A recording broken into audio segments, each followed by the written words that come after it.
alhamdulilah ñu gis nga ñëw assister fii nga xamante ne moom mooy rassemblement bi ñu war a def.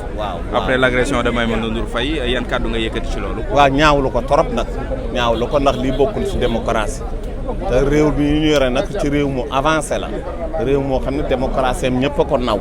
mais boo dee xool te dernier moment là affaire yi ñu ngi gën di ñàng daal ñu ngi gën di ñaaw wax verbalement waxante yu ñaaw. léegi nag ñu dem ba un journaliste na ñu dem di ko attaqué pour jéem ko rey laa ko mën a tuddee parce que Maïmouna man bi ma gisee image yi pour man kii ku nu bëgg a rey la loolu nag ñaaw na xajunu ci loolu ñun réewu jàmm la ñu yore réew la nu boo xamante ne ni journalistes yi dañ ci liggéey bu mat sëkk journalistes yi danoo bokk ci ñi tax démocratie bi toll fii mu toll bu alternance amee journalistes yi dañ cee bokk bu lu am rek journalistes yi dañ cee bokk liggéey seen liggéey boo xam ne liggéey bu rafet la ba réew mi mel nii mu mel nii tey kon tey bu ñu taxawee fii Maïmouna di liggéey et puis une femme brave ñu dugg ci weeru jigéen ñi encore teg ci waaye ndege mit affaire bi pour at yëpp la weer yëpp la Maïmouna di liggéey ba mel nii da daan téye micro di def journal di def nangam reportage tey jii mu créé lii mu créé ñëw taxaw fii di doxal démocratie ay fii la féete ak fee la féete Sénégal moo mel noonu mënoo fexe ba kenn du la féete la fenn loolu mënul ñàkk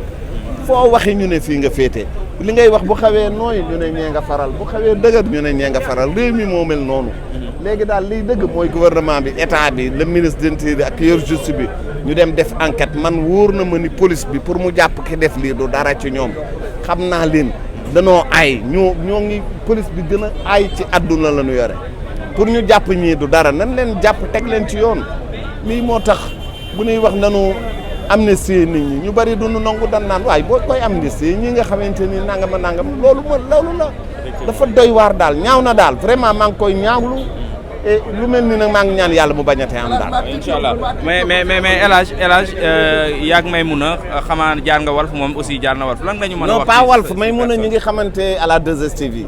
waaw Maïmouna muy def journal may def Bantamba maa ngi doon nii. muy liggéey bu rafet. di def journal am neex vraiment donc xale bu jongama ci écran bi fees dell écran bi mën a liggéey xam li muy liggéey xam boppam tey nag lii ko dal ni naqari na ma man moom naqari na ma trop neexuma dara. mais du nee na tiit jot na.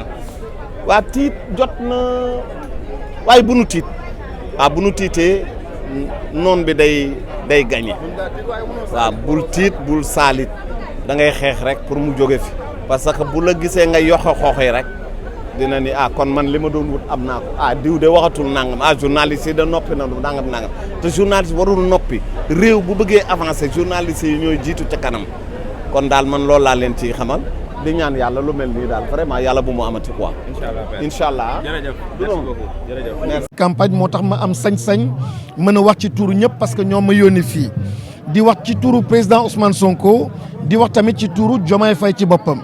di wax tamit ci suma tour en tant que ancien ministre de la communication di wax ci suma tour en tant que ancien ou pas ancien mais un entrepreneur xam li ci ne Maïmouna Ndour Faye entrepreneur la Maïmouna Ndour Faye acteur u secteur de la presse la te dañu am respect ak sensibilité ñun par rapport en fait à la liberté de la presse et gis nañ ni réew mi depuis quelque temps liberté presse amu fi liberté opinion amu fi prison yi ñu ngi fees dell ak ay citoyens yoo xam ni journalistes lañu wala ay politique lañu wala ay citoyens simples lañu mais ils sont enfermés à cause de leur opinion. li muy wane nag lii dal nii Maïmouna ñu koy massawu coalition bi di ko massawu chef de parti yëpp di ko massawu li ko dal nii encore une fois dafa nekk loo xam ne day wane jàngaro joo xam ni moom moo dal Sénégal lii dafa xóot bugguma xam nga instantanéité ak immédiateté jooni wax rek après TikTok bi jàll WhatsApp bi jàll ñu ñëwaat ci leneen du tax nga mën a comprendre réellement dimension ak ampleur jàngoro bi dañu feebar fépp dañu feebar ci kaw ci état bi dañu feebar ci sunu gouvernement dañu feebar ci sunuy parti politique dañu feebar ci syndicats yi feebar tamit ci régulateurs sociaux yi actuellement dafa jot sénégalais yi retrouver wu renouer ak li ñu doon seeni valeur parce que kat fi ñuy jëm nii ak li ñuy dund nii ñëpp xam ko mooy Sénégal nekk dans une situation inédite donc loolu day wane ni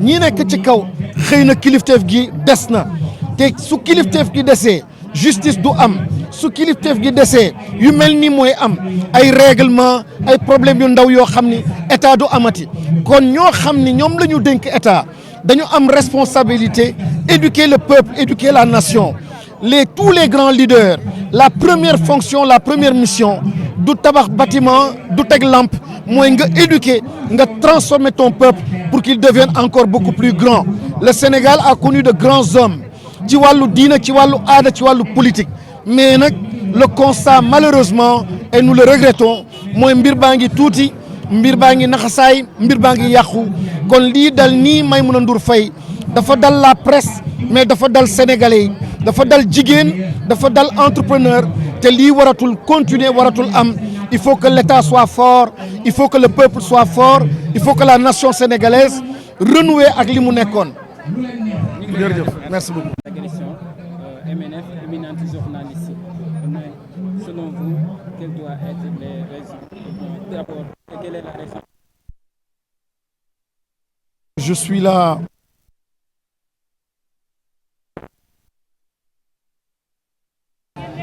Je suis là en tant qu'acteur politique.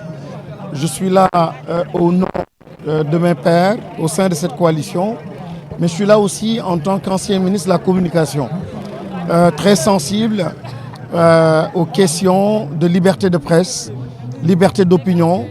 Et je suis là aussi en tant qu'entrepreneur. Et j'ai vu grandir Maïmouna Ndour Faye. Je l'ai vu exceller dans son domaine et avoir un positionnement remarquable.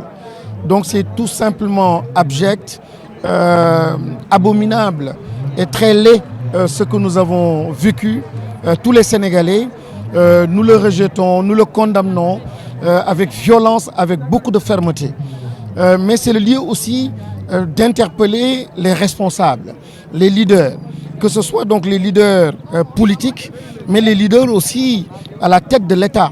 Et le premier, donc c'est le président de la République, que j'ai entendu dire il n'y a pas longtemps, parlant de la presse étrangère, en fait avoir des opinions, avoir un discours sur cette presse-là qui pouvait peut-être orienter et motiver des militants à avoir une certaine attitude. Donc le discours d'un responsable, d'un leader d'opinion est un discours qui doit être absolument propre et très très très responsable. On ne peut pas soupçonner, on ne peut même pas se douter en fait des implications et de l'effet et de l'impact que le discours des responsables peut avoir sur la grande masse. La parole est une chose sérieuse. On ne peut pas s'amuser avec, surtout lorsque vous avez une plateforme pour porter une parole publique. Donc nous devons tous faire attention à cela. Donc Maïmouna Ndour Faye, nous condamnons ce qui s'est passé. C'est une grande dame, c'est une battante. Nous l'avons vu se réaliser elle-même, sans le soutien donc ni de l'État. Donc c'est un self-made man et donc nous sommes là pour la soutenir. Et profiter de l'occasion pour condamner aussi ceux-là qui s'empressent de politiser une situation. Je pense que c'est la société qui est malade. C'est un signal qui montre un signe. Quel signe? C'est la maladie de notre société. Ces sociétés-là gagneraient en fait à être rééduquées, à être transformées. Et un leader d'opinion, s'il n'est pas conscient aujourd'hui des enjeux d'éducation, des enjeux de transformation de notre société, nous passons à côté. Il faut éviter d'enfermer la réalité de Maïmouna Ndour Faye dans le seul espace de la presse, dans le seul espace en fait de ce qui est en train de se passer là. Il faut aller plus loin, l'analyser et comprendre que nous sommes malades de partout. Une presse malade, un État malade, des acteurs politiques malades, des régulateurs sociaux malades, une société qui est malade. Et là, c'est un signal qui en dit long sur le caractère extrêmement grave ou la situation désastreuse que le pays est en train de vivre.